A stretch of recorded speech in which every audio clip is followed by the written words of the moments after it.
அதே கிளினிக் போன 10ஆம் மாசம் 29ஆம் தேதி கோயிலுக்கு வந்துச்சு. அப்ப அந்த புள்ள கோயிலுக்கு வார மாசத்துல தான் அந்த கிளினிக் கடைசியா போயிருக்கு. அப்ப அதுக்கான கிளினிக் தான் அந்த புள்ள போயிருக்கு. இந்த ஏஜென்சிக்காரங்க தான் சொல்லிருக்கான் போங்க ஒண்ணும் ஆகாதுன்னு. இன்னைக்கு இந்த புள்ள பேசாம போயிடுச்சு. அப்ப அந்த புள்ள இவங்க நல்ல ஏஜென்சியா அனுப்பாம இருந்துட்டாங்க நாட்டு வச்சிருக்காங்க. இன்னைக்கு அந்த புள்ள அது பாதிக்கப்பட்டுச்சு. இந்த நாட்டுல நிறைய கள்ள ஏஜென்சிங்க இருக்கு. கள்ளங்க உண்மையில ஏன் இப்படி பண்றாங்கன்னு தெரியல. சல்லிக்காக வேண்டி என்ன வேணுமானாலும் பண்ணுவாங்க போல இருக்கு. வாயை திறந்தாலே பொய் பொய் பொய் பொய் பொய். எதை எடுத்தாலும் பொய். தொலைஞ்சு எதை எடுத்தாலுமே பொய். உருப்படுமா? நல்ல சாவு வருமாடா? தவிச்ச வாய்க்கு தண்ணி கிடைக்குமாடா? அஸ்ஸலாமு அலைக்கும் வரஹ்மத்துல்லாஹி வபரகாத்துஹு. அடா ஆரம்பத்திலேயே சாபத்தோடு ஆரம்பிக்கிறேன்னு பார்க்குறீங்களா? எல்லாம் இந்த ஏஜென்ட்டுக்காரனுங்க படுத்துகிற பாடு. மக்களை போட்டு சாவு அடிக்கிறானுங்க. முதலாவது தகவல், ஃபோட்டோ போடாதீங்க, அவங்களுக்கு மறுபடியும் பார்த்து ஏதாவது அப்செட் ஆகிடுவாங்க அப்படின்ற மாதிரி சொன்னதால் இப்போ ரீசெண்டாக ஃபர்வானில் நீங்கள் அந்த முன்னாடி கொஞ்சம் முகத்தை மறைச்ச மாதிரி போட்டுக்கிறானே அந்த ஃபோட்டோவோட உள்ள சகோதரி யாருன்னு உங்களுக்கு தெரிஞ்சிருக்கும். ஃபர்வானில் ரீசெண்டாக சுகவீனமுற்று இருந்தாங்க, சுயநினைவு இல்லாமல். அந்த சகோதரி அல்ஹம்துலில்லாஹ் சுயநினைவுக்கு வந்திருக்கிறாங்க. ஆனால் அவங்க சுயநினைவுக்கு வந்திருந்தாலும் அவங்களுடைய நிலைமை என்ன? அவங்க இதுக்கு முன்னாடியே சுகம் இல்லாமல் இருந்து அதுக்கப்புறமா அதுக்கு ட்ரீட்மெண்ட் எடுத்துக்கிட்டு இருக்கும்போது தான் ஒரு ஏஜென்ட் அவங்களையும் ஏமாற்றி தான் அனுப்பியிருக்கிறான். அதையும்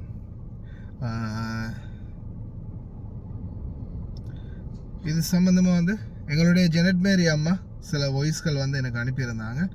அந்த வாய்ஸையும் நான் ப்ளே பண்ணுறேன். அதுக்கு முன்னாடி இந்த சகோதரி சுகவீனமுற்று இருக்கும்போது எங்களுக்கு சில வாய்ஸ் நோட்ஸ்கள் கிடைக்குது.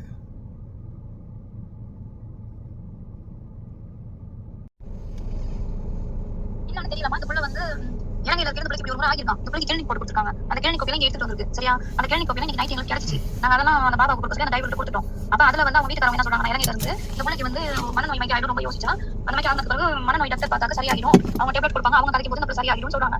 அப்படி பார்க்கலன்னு சொன்னா இந்த பிள்ளை இப்படியே தான் இருக்கும்னு சொல்றாங்க. மத்தது இன்னைக்கு ஹாஸ்பிட்டல் போறாங்க. மத்தது இந்த வீட்டுக்காரர் இந்த பிள்ளைக்கு தேவையான உதவி எல்லாம் பண்ணி கொடுத்து டிக்கெட் போட்டு ரெடியா தான் இருக்காரு. அப்ப அவர் சொல்றாரு இந்த பிள்ளைக்கு என்ன வந்து செலவு பண்ணி கொடுக்குறேன்னு சொல்றாரு. அவர் மேல தப்பு இல்ல. இந்த பிள்ளை அனுப்பின ஏஜென்சிக்காரன் போய் கள்ள ஏஜென்சி வந்து என்னன்னு தெரியல. அந்த பிள்ளைக்கு இவ்வளவு வார்த்தை இருந்தும் அவங்க போங்க உங்களுக்கு ஒன்றும் ஆகாதுன்னு சொல்லி கொடுத்து அனுப்பியிருக்கான். அப்ப அவங்க வீட்டுக்கு அவங்க மாப்பிள்ளை இந்த ஏஜென்சி தான் ஏசுறாங்க. ஏஜென்சிக்காரங்க கோயில இருக்கான் அப்படின்னு சொல்லி நான் நைட்டுக்கு போயிட்டு இந்த பிள்ளை பாக்குறேன். பார்த்தானா என்ன எங்களுக்கு தெரியாது. அவன் மேலையும் தப்பு. எதுக்கு இப்படி ஒரு நோய் பிள்ளை எடுத்து இன்னைக்கு இந்த பிள்ளை நிலைமை ஆகிருச்சு. உனக்கு 2 வருஷம் முடிஞ்சு போயிருக்கலாம். இந்த பிள்ளை அப்ப இன்னும் 1 வருஷம் இருக்கேன்னு சொல்லிட்டு தான் இருந்துச்சு. அவங்க மகன் படிக்க வைக்கணும் அப்படின்னு சொல்லிட்டு போறேன் பயன் வச்சு ஏன்னா இந்த பிள்ளை 1 வருஷம் இருக்கேன்னு சொல்லி உள்ள நாங்க எல்லாமே கஷ்டப்படுறோம். நாட்டுல மாதிரி கிளினிக் போயிருக்கு. பிள்ளை கிளினிக் போயிட்டு கிளினிக் கொப்பி இருக்கு. 2022 10ஆம் மாசம் 20ஆம் தேதி கடைசியா கிளினிக் போயிருக்கு. அதே கிளினிக் போன 10ஆம் மாசம் 29ஆம் தேதி கோயிலுக்கு வந்துச்சு. அப்ப அந்த பிள்ளை கோயிலுக்கு வார மாசத்துல தான் அந்த கிளினிக் கடைசியா போயிருக்கு. அப்ப அதுக்கான கிளினிக் தான் போயிருக்கு. இந்த ஏஜென்சிக்காரங்க தான் சொல்லிருக்கான் போங்க ஒன்றும் ஆகாதுன்னு. இன்னைக்கு இந்த பிள்ளை பேசாம போயிடுச்சு. அப்ப அந்த பிள்ளை இவங்க நல்ல ஏஜென்சியா அனுப்பாம இருந்துட்டாங்க நாட்டு வச்சிருக்காங்க. இன்னைக்கு அந்த பிள்ளை அது பாதிக்கப்பட்டுச்சு. இந்த நாட்டுல நிறைய கள்ள ஏஜென்சிங்க இருக்கு. கள்ளங்க உண்மையில ஏன் இப்படி பண்றாங்கன்னு தெரியல. சல்லிக்காக வேண்டி என்ன வேணுமானாலும் பண்ணுவாங்க போல இருக்கு. இதுதான் நிலைமை. எல்லா ஏஜென்சி மாதிரியும் நான் குத்தங்கூற வரல. ஆனால் சிலர் செய்கிற செயல் இதுதான். காசுக்காக என்ன வேண்டாலும் மலத்தை கூட சாப்பிட்ற அளவுக்கு சிலர் மாதிரி இருக்கிறாங்க. அதுதான் உண்மையான நிதர்சனம். இந்த சில ஏஜென்ட்டுகள் சப்புமார்கள் வயிற்றுல ஒரு புள்ள இருந்துச்சுன்னா வயிற்றுல இருக்கிற புள்ளை எப்படியாவது வெளியில் எடுத்துரு, எப்படியோ உன்னால் முடியும் எடுத்துருன்னு அப்படியே அந்த வயிற்றுல இருக்கிற பச்சை புள்ளையை இழுத்து வெளியில் வீசிட்டு சரி வெளிநாட்டுக்கு அனுப்ப பார்க்குறானுங்க ஒரு சில சப்புமாருங்க. அந்த மாதிரி கேவலம் கட்டு போன ஜென்மங்களாக இருக்கிறானுங்க. அது மட்டும் இல்லை, இது சம்மந்தமாக ஜெனட் மேரி அம்மாவும் ஒரு வாய்ஸ் போட்டிருக்கிறாங்க. வணக்கம் சார், எப்படி இருக்கீங்க தம்பி? அந்த ஒரு வீடியோ போட்டீங்க தானே, அந்த ஒரு சகோதரி பரவானி ஹாஸ்பிட்டல் இருக்கிறது சரோஜினின்னு சொல்லிட்டு அந்த சகோதரி நல்லபடியாக கடவுளால நல்லபடியாக இப்போ பேசுறாங்க. அவங்களுக்கு நல்ல நிலைமைக்கு வந்துட்டாங்க. அவங்க உண்மையிலேயே நான் நினைக்கவே இல்லை. அந்த காட்சியை பார்க்கும்போது நான் நினைக்கவே இல்லை. ஏதோ நல்லபடியாக இப்போது டிக்கெட் செஞ்சிருக்காங்களாம். டிக்கெட் வெட்டி எல்லாம் செய்துட்டு ஸ்ரீலங்கா அனுப்புறதுக்கு. அதே மாதிரிக்கு இந்த வலைத்தளத்தில் உங்களுக்கு தெரியும், நான் பல நியூஸ்கள் உங்களுக்கு கொடுத்துட்டு வருவேன்.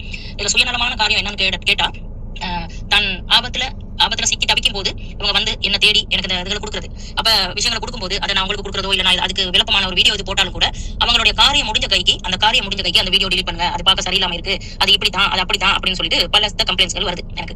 அப்ப இப்ப இவ்வளவு தூரத்துக்கு சுயநலமாக இருக்கிறாங்க. போட்ட வீடியோஸ் எடுக்கிற அளவுக்கு இல்ல. அப்ப நான் அதை பத்தி நான் பேசி போடல. அவங்களுக்கு கொடுத்தது என்ன காரணம்னு கேட்டா எனக்கு கொஞ்சம் டைம் பத்தாதனால நீங்க அதை பாருங்க அப்படின்னு நீ சொல்லியிருந்தேன். நான் உங்களுக்கு ஆஸ்பத்திரி சரி முடியும் சொன்னா போய் பார்த்துட்டு வாங்க.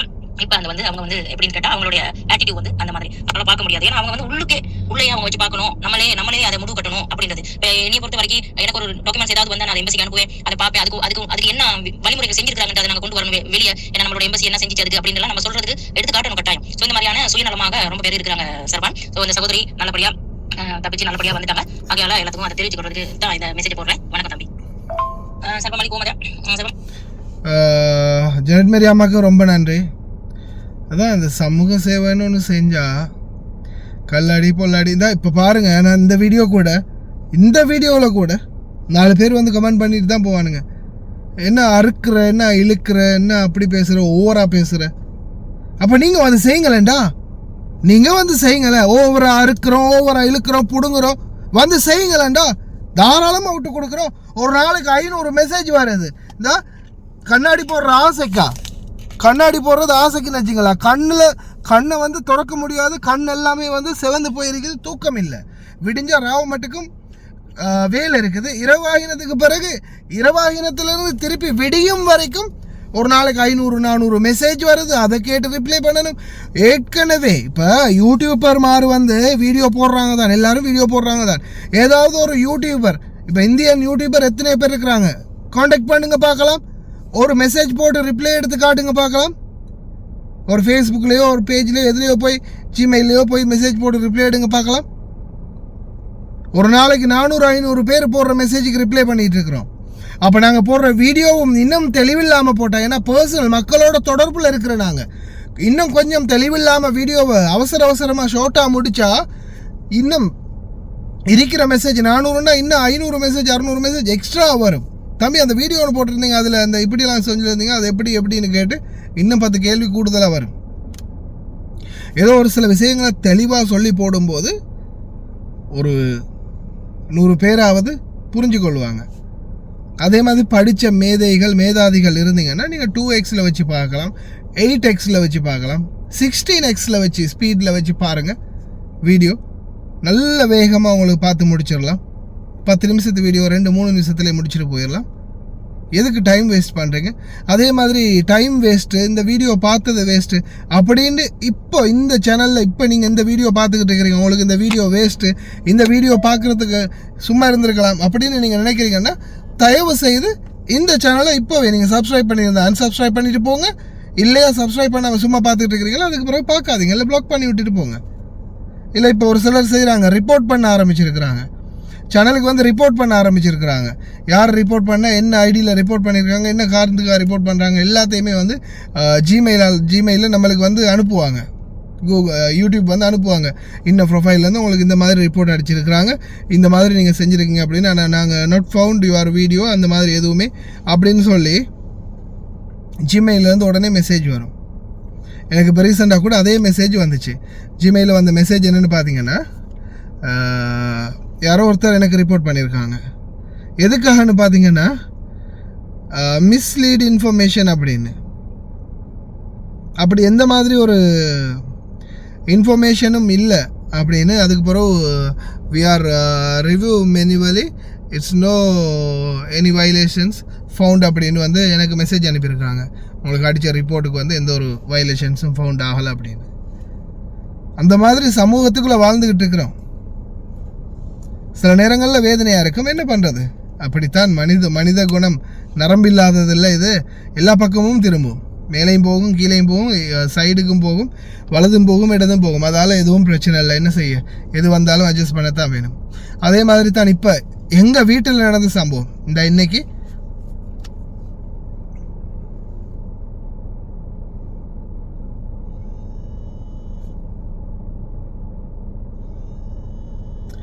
தான் இருக்கு பாருங்க.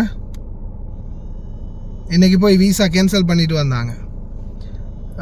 நம்ம மேடம் வந்து விசா கேன்சல் பண்ணிட்டு வந்திருக்கிறாங்க. அடுத்தது வந்து டிக்கெட், நேபாளுக்குரிய டிக்கெட், இன்றைக்கி டேட்டுக்கு டிக்கெட்டும் போட்டிருக்குது. 16ஆம் தேதிக்கு டிக்கெட் போட்டிருக்குது. எதுக்காக டிக்கெட் போட்டிருக்குதுன்னு பார்த்தீங்கன்னா, நம்ம வீட்டில் இப்போ சலூன் வேலைக்காக ஒரு நேபாளியை கொண்டு வந்தோம் ரீசெண்டாக. கடைசியில் பார்த்தா அவங்க அங்கே சொன்னது அங்கே ஏஜென்ட்டுக்காரனுங்க சொன்னானுங்க அவங்க பர்ஃபெக்டாக வேலை செய்யக்கூடிய ஆள், நெயில் ஆர்டிஸ்ட் அவங்க, எக்ஸ்பர்ட் அவங்க, அப்படி இப்படின்னு பீலா விட்டுறானுங்க. சரின்னு சொல்லி அப்போ இவங்களும் ஓகேன்னு நம்பி இங்கே பணமெல்லாம் கட்டி எல்லாம் எடுத்து இங்கே வந்து செக் பண்ணி பார்த்தா அப்போ மொழி தெரியாததால் அப்போ சரி மொழியை பழக்குவோம் அப்படின்னு. அந்த மொழி கூட நாங்கள் ரீசெண்டாக இப்போ நான் எங்களுடைய அந்த வீட்டில் இருக்கக்கூடிய சகோதரிங்க எல்லோரும் ஒன்று சேர்ந்து மொழியை பழக்கினோம். இப்படி தான் பேசுகிறது கதைக்கிறதுன்றதை பழக்கி கொடுத்தோம், எழுதி கொடுத்தோம் பேப்பரில். அதுக்கும் எந்த ஒரு ரெஸ்பான்சிபிலிட்டியும் இல்லை. அதே மாதிரி ட்ரைனிங் 250 தினார் செலவு பண்ணி நெயில் கட் பண்ணுறது, மற்ற நெயில் பாலிஷ் பண்ணுறது, அந்த சலூனுக்குரிய அந்த கேட்டகரியில் கொண்டு போய் 250 தினார் கட்டி எல்லா வேலையும் செஞ்சு கொடுத்தோம், ட்ரைனிங் கொடுத்தோம்.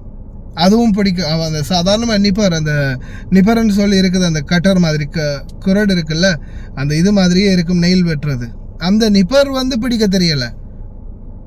ஆனால் ஏஜென்சிக்காரன் என்ன சொல்லி அனுப்பினா எக்ஸ்பர்ட் நம்பர் 1, இங்கிலீஷ் பேச தெரியும், அரபி தான் தெரியாது, இங்கிலீஷ் பக்கா அமெரிக்காக்காரி மாதிரி பேசுவா. இங்கே வந்து பார்த்தா hi hello how are you what's your name அப்படிங்குது அந்த பொம்பளை. அதுக்கப்புறம் என்னம்மா உனக்கு இங்கிலீஷ் தெரியுமா தெரியாதா, துமாரா ஹிந்தி இங்கிலீஷ் மாலும் நெய் மாலும், அரபி மாலும் நெய் மாலும், கியா மாலும், பஸ் நேபாளி மாலும், ஹிந்தி தோட மாலும். அவ்வளோதானா? ஹிந்தி தெரியுமா, நேபாளி தெரியுமா, அதுக்கு மேலே வேறு எதுவும் தெரியாதான். சுத்தம். ஏதோ எப்படியோ ட்ரை பண்ணி கடைசியில் பழக்கலான்னு பார்த்தா கடைசியில் அவங்க சொல்கிறாங்க இல்லை என்னாலெல்லாம் இங்கே வேலை செய்ய முடியாது. அந்த பெண் சொல்கிறாங்க என்னால் வேலை செய்ய முடியாது, ஏஜென்ட் எனக்கு அங்கே சொன்னது நான் என்னை ஒரு ஹெல்ப்பராக, நான் சலூனுக்கு ஒரு ஹெல்ப்பராக தான் போகிறேன் அப்படின்னு சொல்லியிருக்கிறாங்க. கடைசியில் பார்த்தா என்னத்துக்காக அனுப்பியிருக்கிறாங்க, கடைசியில் அனுப்பினது அங்கே அந்த பெண்ணுக்கிட்ட சொல்லியிருக்காங்க நீங்கள் போகிறீங்க ஹெல்ப்பராக போகிறீங்க, ஹெல்ப்பர் சலூனுக்கு வந்து ஹெல்ப்பர், கூட்டுறது துடைக்கிறது பெருக்கிறது இந்த மாதிரி வேலைக்கு போகிறீங்க அப்படின்னு அவங்கள்ட்ட சொல்லிவிட்டு இங்கே எங்கள்கிட்ட சொன்னது பக்கா நம்பர் 1 எக்ஸ்பர்ட் வராங்க, வேறு லெவலில் வேலை பார்ப்பாங்க அப்படின்னு. இதுதான் நிலைமை. இந்த மாதிரி பொய் சொல்லி அனுப்பாதீங்கடா டே. வானத்தில் இடி மின்னல் மழை காற்று இந்த மாதிரி நிறைய இயற்கை அனர்த்தங்கள் இருக்குது. அதில் ஏதாவது ஒன்று சொல்லாமல் கொள்ளாமல் வந்து விழும். அதால் கவனமாக இருங்க. இந்த மாதிரி பொய்யா ஏமாத்துறவனுங்க நோயாளிகளெல்லாம் வெளிநாட்டுக்கு அனுப்புகிற ஏஜென்ட்மார்களும் சப்புமார்களும் சாபத்தை தேடிக்காதீங்க டே, சாபத்தை தேடிக்காதீங்க. வலிக்கிறவனுக்கு வலிக்கட்டும். அஸ்ஸலாமு அலைக்கும்.